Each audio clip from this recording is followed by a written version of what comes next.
Yeah, this one's the one that I think is pregnant. Her right there. Because these are all female, because I didn't know if you wanted babies, so I just got all female. Cool. But I don't know what the angelfish is.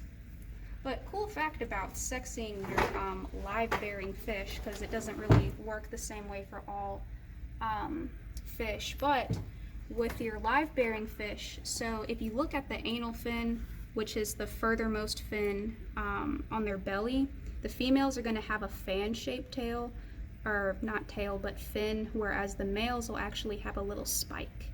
Okay. You can also do that with guppies as well. Isn't the spike called a gonopodium? That's what they actually fertilize the females with, maybe? I think so. Gotcha. Yeah, you can see it on this little male guppy right here. He's got a little spike. He didn't swim away, but he's got a spike. And then you can see the fan comparison on that female. Oh, I keep trying to... There it is. Finally see the gonopodium on that little... Cool. So we can just float them for about 10 minutes and then release them.